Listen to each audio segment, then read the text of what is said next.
Greetings everyone, Solitarius here. Welcome back to my table. On the occasion of Steamforged Games launching their new Kickstarter of Street Masters, I got inspired to dig out my old copy of Street Masters.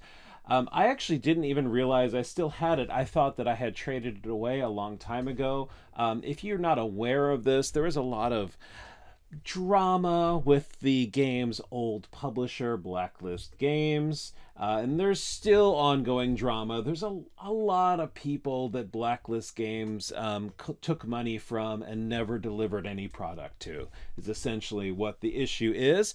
So it really, to be quite honest, put me off the game for a long time. I hadn't really played it. I thought I had traded it away. I never really had any hope of getting my any of my expansion content that I had ordered. I believe it was off of an Indiegogo campaign a few years ago. I figured the company had tanked and I just lost that money. Steamforged Games picked the game up, and I actually discovered the game in a closet that I'd totally forgotten that I still had it, so I brought it out. I was really curious how the game still played after I hadn't really touched it for a couple of years and after all of the drama and things that have come about. So what I thought I would do is I did a playthrough video, so I'll put the link to that in the show notes. And next I wanted to give a quick 3x3 review, 3 pros, 3 cons, and I want to try to be very clear. I am not going to dig into the Blacklist Games drama. I'm really not going to comment on my opinions of Steamforged Games. I really haven't played a lot of their stuff. I don't really know their stuff, so I'm not really here to comment on the campaign.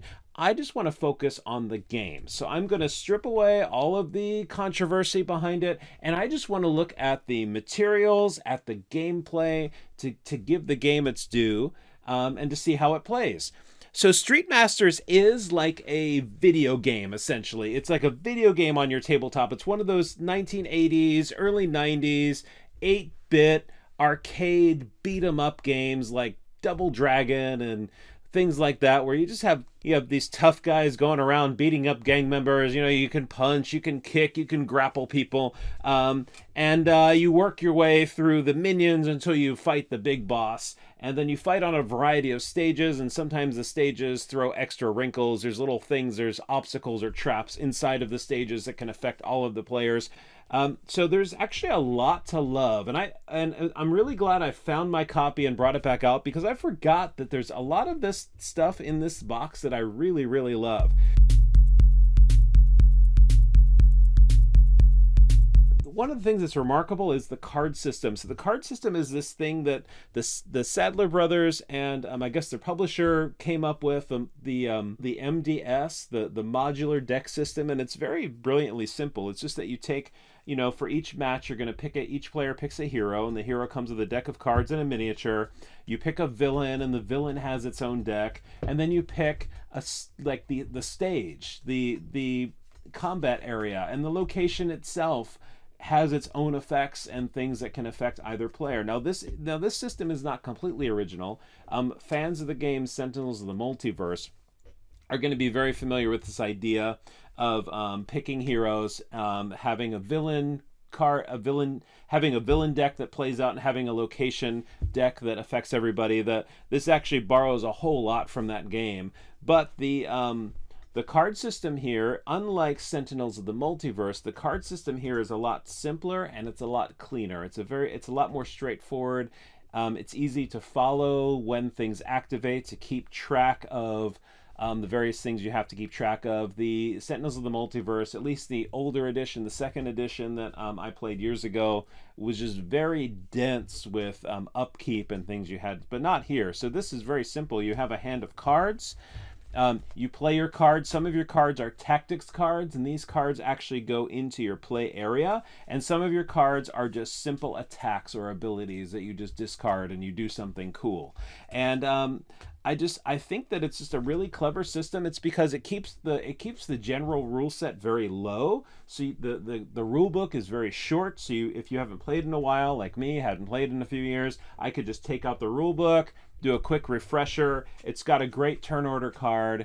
that you just keep flipping over for the hero turn, and then you flip it over for the villain turn, and you just keep playing. And so many of the rules are just on the setup cards themselves, that if you just know basically how things function in the game, then it's just a matter of, okay, so how do you set this stage up? Okay, so what is this special ability? All right, I got that. Like, it's very simple. Occasionally run into rules ambiguities as you're bound to do, but really had less trouble figuring this game out than I thought I did. And I think I remembered it being more complex than it actually was, which was a good surprise. I was glad that it really was a lot. It really was simple, because that's what you want in a beat 'em up game.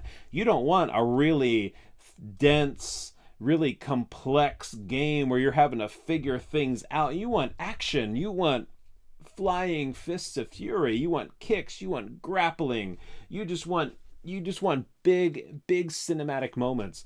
And as you saw my playthrough, there was a couple of, I don't know if you'd call them cinematic moments, but there's a couple of really goofy moments in that game. There's especially one involving a rocket launcher. Again, watch the playthrough if you haven't seen it. So I really like the card play. I think it's great. I think it's creative and smooth. And that's, when I think about this game, that's one of the things I think about.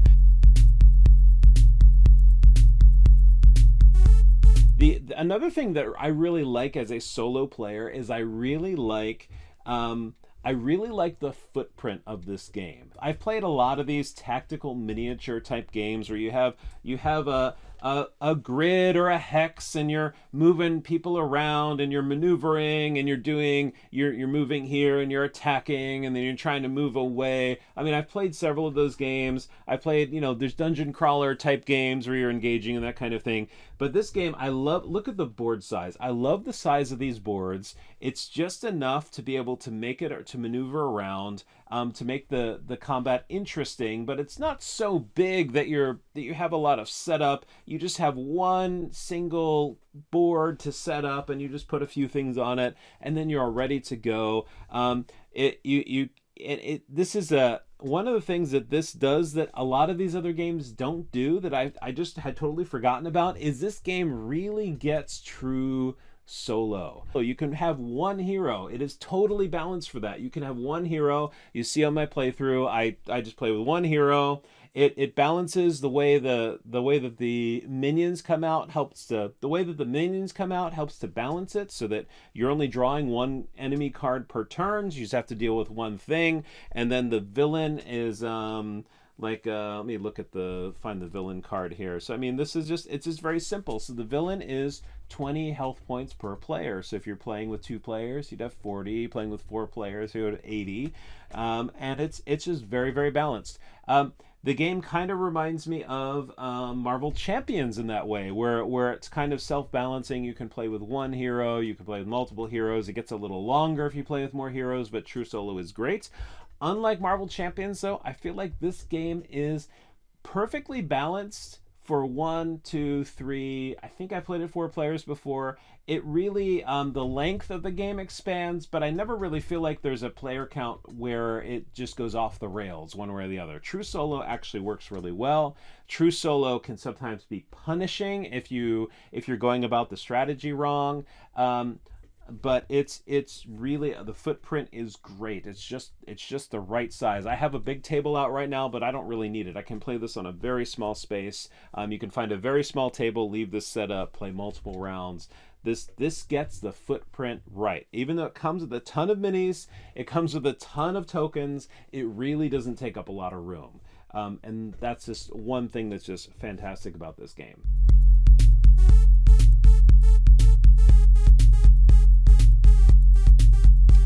The third thing that I really like about this game is how buttery smooth it is. It is like velvet. This game is so smooth. You just have to follow this card. Sometimes playing a certain villain or a certain stage for the first time, you have to do a little bit of reading. Because you have basically a new rules to add. So you have to do a little bit of reading. You got to make sure you get the activation powers correct. But after you play a few rounds, the game just kind of plays itself. And you'll see that in the playthrough where it's just like, I just flip a card. I just flip this card. Oh, I put that there. Oh no, something bad happened. Now it's back to my turn. Activating the minions is just you go left to right, and then you activate the big bad, and you just follow his cards left to right, then you activate navigate the stage, and you just go left to right. It is just buttery smooth. It's easy. You do get the sense of action. You get the sense of high drama in this game. You can choose to just go in blazing. You can choose to hold back and be more careful. I really like the balance of heroes in this game, at least because I have the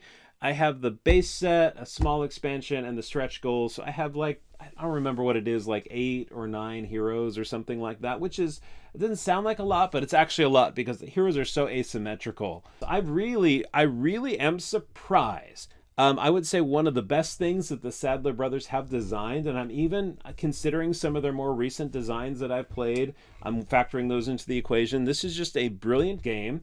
It combines elements of other games, but in a really fresh way. They have used the modular deck system in other games for Blacklist Games, some of which were published and some of which weren't. But the ones that I played, because they exist, the ones that I've gotten to play, I really feel like this is the best iteration. There's a what's it called? There's a cop one. Where you're playing like police. There was one Alter Quest where it's like a fantasy themed one. There's a superhero themed one, Hour of Need. But to be totally honest, those are games that I played, and I just passed on because honestly, Street Masters is just does it the best. It's got a small footprint. It plays really smoothly. It emulates the thing that it's trying to do well, which I think was the problem with some of the other ones, is I don't know that they emulated the feel of superheroes or police action movies the way that this emulates a street fight. It's just a very it's a very solid game, and I'm honestly very happy that the game is coming back, that it's not just something that Blacklist Games screwed some people over and then the game disappeared. I'm really glad that Steamforged game is bringing it back. I'm not thrilled that it seems to be either a Kickstarter exclusive or just an exclusive to their web store. Like, this game needs to be back in circulation. I hope that this Kickstarter does well and that this game, a retail version, comes back out and this game just gets into people's hands, because it's becoming a classic. It's a really good system, and it's a really fun time. So again, if you want to see the playthrough, watch the playthrough video that I put up. I kind of demonstrate how to set things up and how quickly it plays. And if you've seen any of my reviews before, you know what's coming. I don't just end by saying 3 things that I like, everything is great. Let's get to the cons. Let me get in, before I do the cons, I want to get in a bonus number 4, a 4th thing. I know I'm breaking the 3x3 reviews. This is the 4th thing that I love about this game, and I would kick myself if I left this out. I love the dice in this game.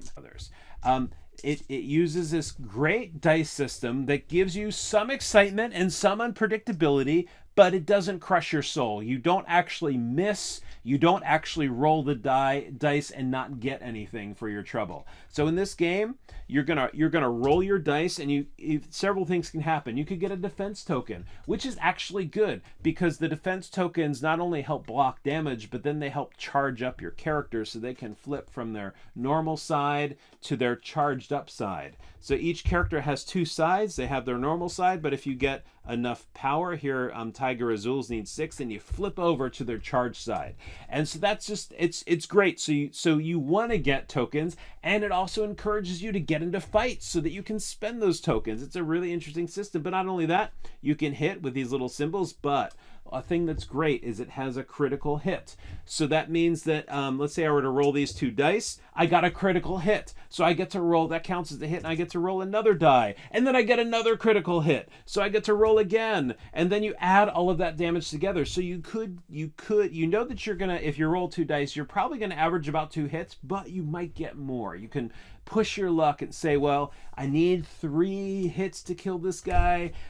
Can I do it? So I love this dice system. I loved it in Warhammer Quest Adventure card game and Heroes of Terranov, and I love it here. In fact, it's probably one of the reasons why I actually am drawn back to this game, just because I just like the way that this dice system works. Anyway, back to the cons.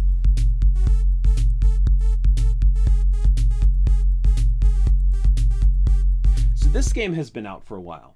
There are things that I don't like about it, and I'm putting aside all the Blacklist drama. There's things that I don't like about it, and then there's things that other people don't like about it. First thing is this game is procedural. Everything kind of activates in a track. It goes from left to right. You just resolve the card, left to right. But here's the thing. Sometimes those tracks get long.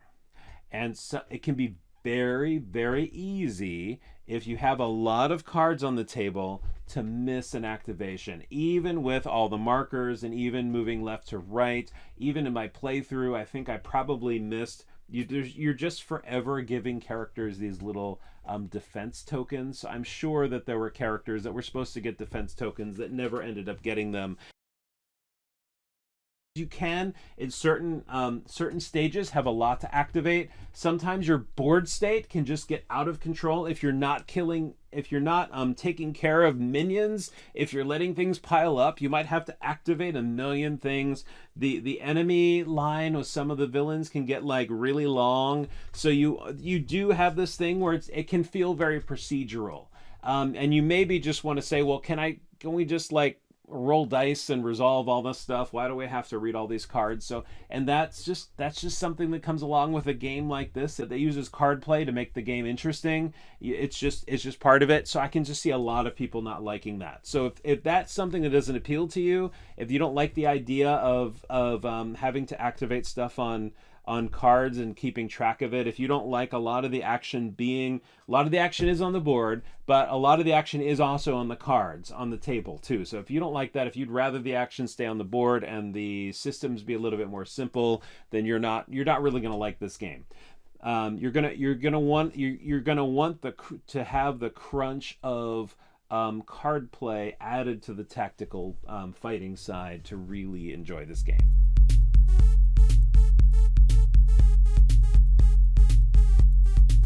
Another thing that annoys me about this game sometimes, and I did have a game of it recently that reminded me of this, is this game can be very swingy based on the stage that you pick, the villain that you pick, and the hero that you pick. Now, there is a story system where you can play through a story and progress through a story and get some better cards and level up and stuff like that. And that is probably a little bit more consistent, but if you just want to play arcade mode and you just want to plug in random things, you're just going to get trashed sometimes. Sometimes you're just going to steamroll the villain, and sometimes you're just not even going to have a chance. Another thing to go along with that, though, is sometimes there's not a great way in this game to tweak the difficulty. So the game does give you a bunch of allies and rivals that you can play. Some of them are obviously inspired by other video games. Adding an ally will make it easier. Adding a rival means that you're adding another tough character into the game that you have to defeat, that's coming after you as well. But again, that just makes it really swingy. Sometimes that's a good tweak, and sometimes it's just like way too hard all of a sudden. That is a big con for this game, is the consistency of the experience.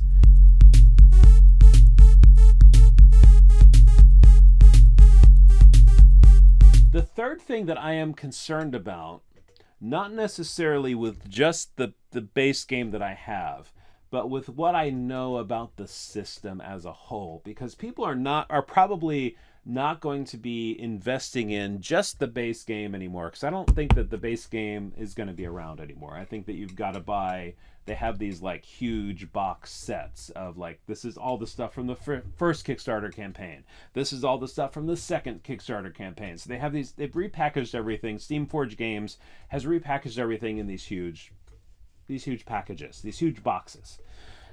So one of my worries is I have this, and I have a couple of little expansions, and that's all I've had for years. And you know what? I've kind of been happy with it. I did do the Kickstarter for more stuff, but honestly, I don't think that I've actually played through all of the content that I actually right now currently have. Even after, I don't know if it's been 4 years, even after 4 years, I played this game a good amount, probably more than my average board game that I own, but I still haven't explored all the content and all the combinations.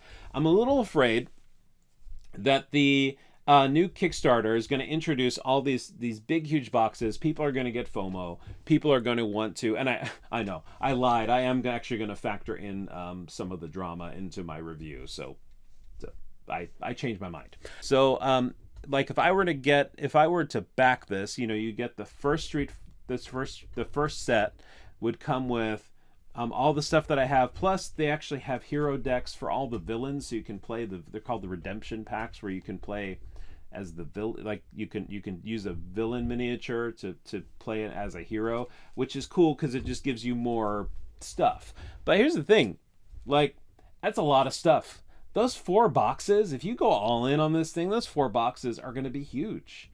They're going to take up tons and tons of space. And to me, that just rubs me the wrong way, because this game is about economizing space. This game is not Zombicide. This game is not here to spit out, like the spirit of this game is not spitting out as much plastic and cardboard as possible, but it's focusing down on the field of battle. You have a small board, you have a little bit of tactics, you got a small deck of cards, everything fits on a small table. That's, to me, is that compact. It's not overblown. It's just everything that you need. It's all boiled down to the essentials. That's what makes Street Master good. And that's what kind of made the other games in the system not as good, because they felt a little overblown, a little overly long, a little over bloated. It really is at its best when it's small and focused.